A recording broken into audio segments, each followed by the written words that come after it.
All right, gamers, buckle up. It's time for another deep dive into the pixelated abyss of gaming news. You know the drill, the algorithm has spoken, and we're here to break down the latest chaos. And boy, oh boy, is there chaos to unpack this week. Steam's dropping bombshells, Ubisoft's facing some tough times, and someone out there is achieving the impossible in Punch-Out. Yeah, let's start with the Steam drama, shall we? They're going full vigilante on games with forced ads. You know those little pop-ups that hijack your gameplay to sell you something you don't need? Apparently, those are a big no-no now. Steam's calling it a quality control measure, but some folks are seeing a bit more to it. Especially since games with in-app purchases are still totally fine. One commenter put it perfectly. They said, so basically Steam's cool with microtransactions that benefit them, but not ads that benefit someone else. Hmm. Kind of makes you think, huh? It does raise some interesting questions about motives and priorities. Are they truly champions of the gamer, or is this a strategic move to protect their own revenue streams?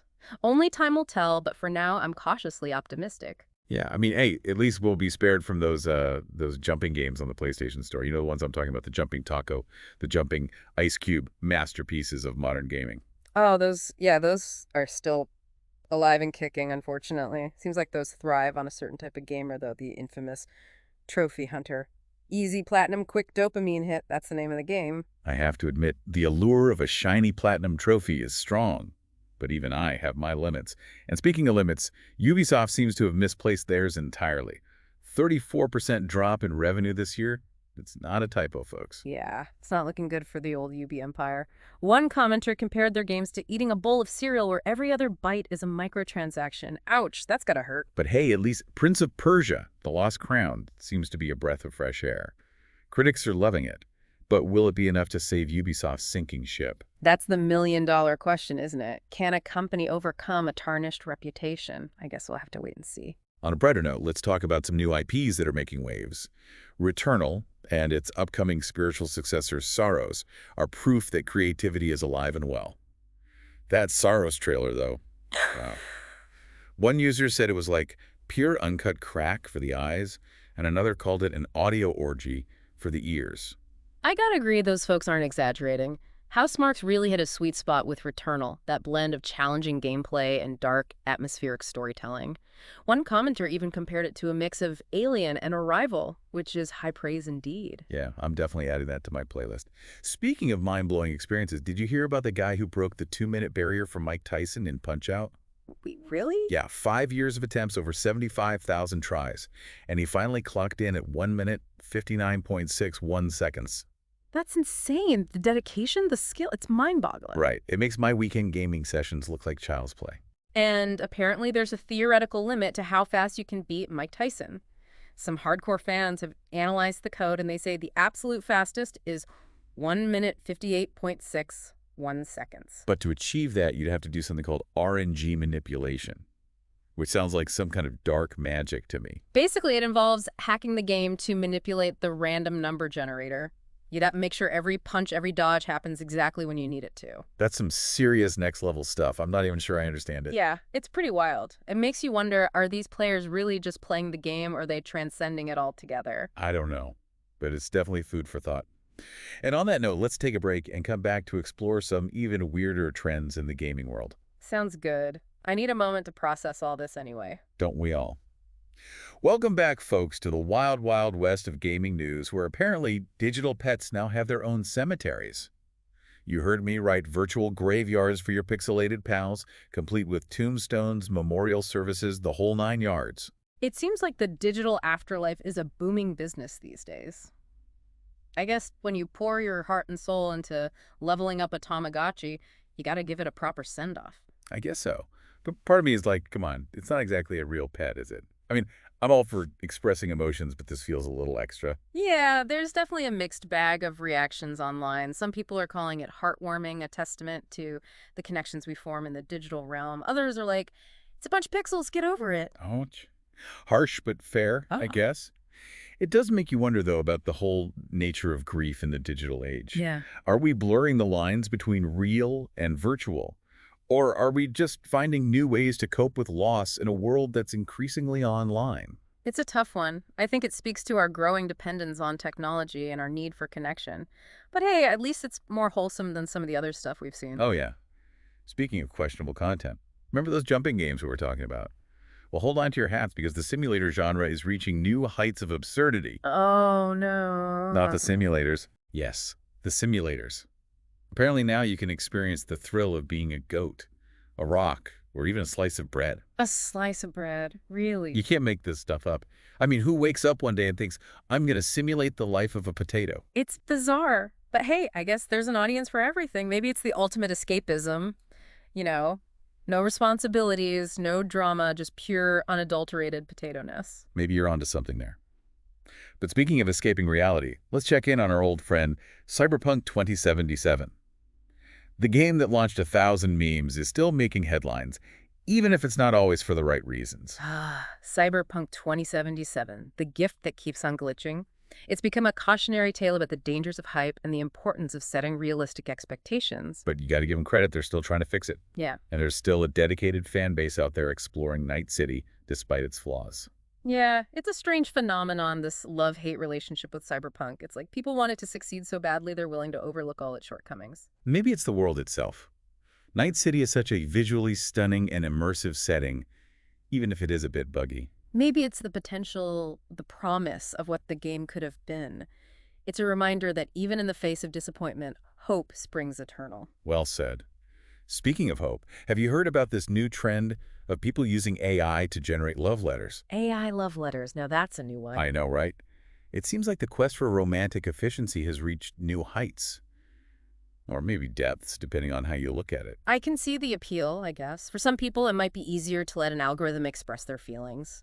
You know, avoid the awkwardness, the vulnerability of putting your heart out there. Yeah, but for me, a love letter is all about those imperfections, those little stumbles that make it real. I'd rather get a handwritten note with bad grammar than a perfectly crafted AI-generated message. I get that.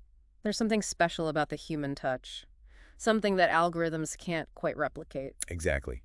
It's the difference between a mass-produced greeting card and a heartfelt handwritten letter. Well said.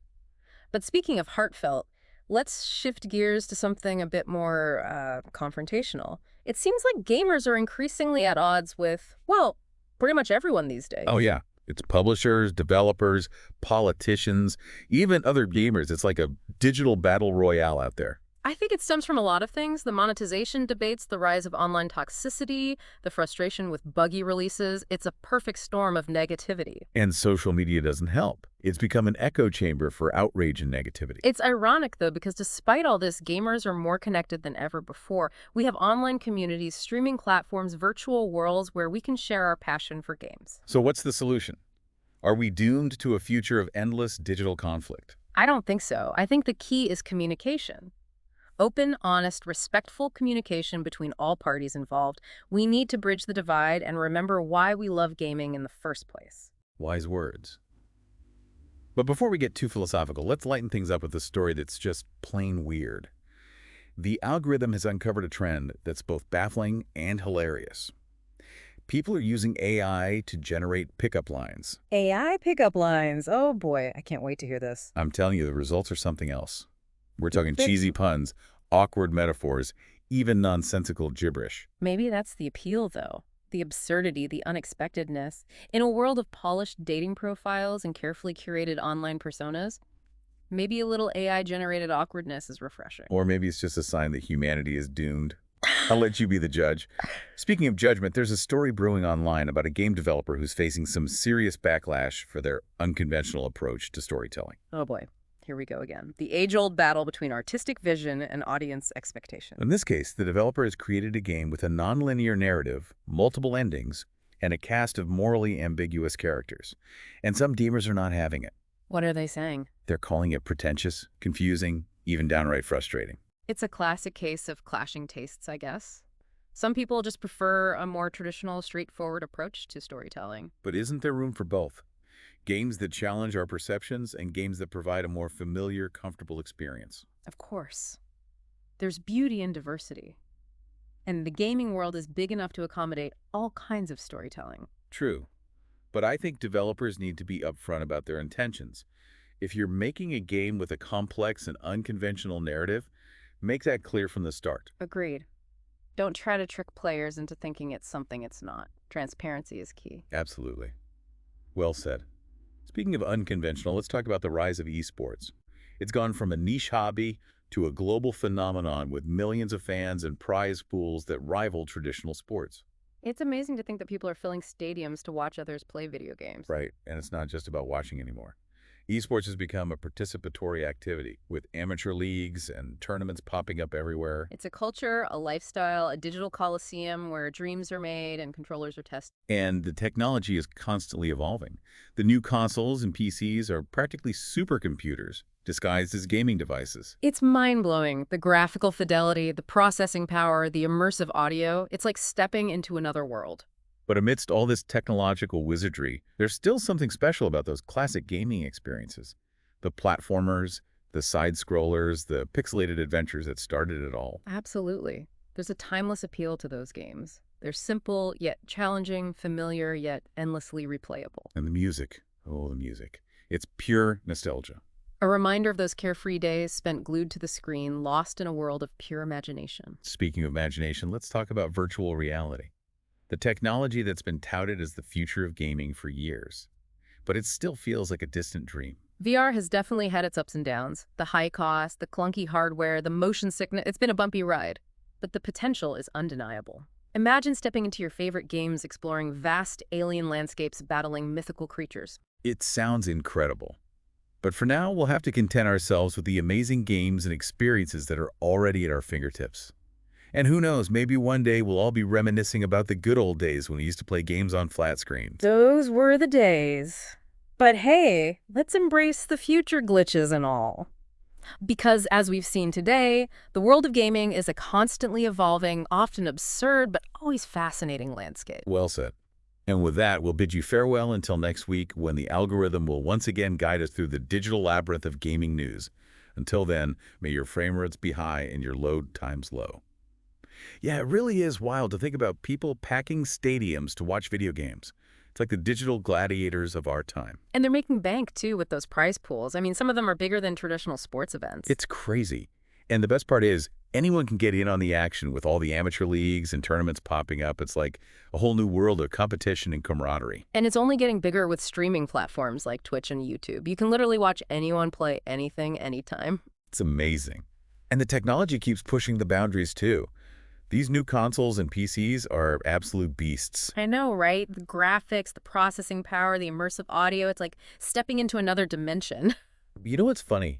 Amidst all this cutting-edge tech, there's still a special place in my heart for those classic games. The platformers, the side-scrollers, the pixelated adventures that started it all. Ah, the nostalgia. I know exactly what you mean. There's a timeless quality to those games.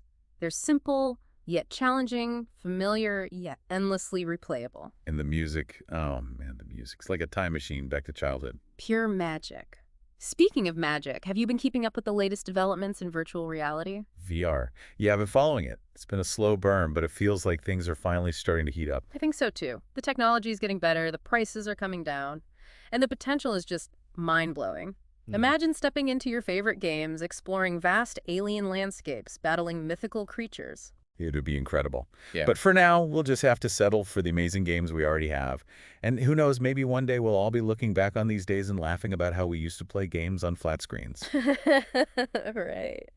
It's funny how quickly technology changes, but hey, that's the beauty of it all. The gaming world is constantly evolving, always pushing the boundaries, always surprising us. Well said. And on that note, I think it's time to wrap up another deep dive into the digital abyss. Yeah, I think we've covered just about everything. From Steam's ad ban to Ubisoft's struggles to the rise of esports and everything in between. It's been a wild ride. As always. But that's the world of gaming for you. Never a dull moment.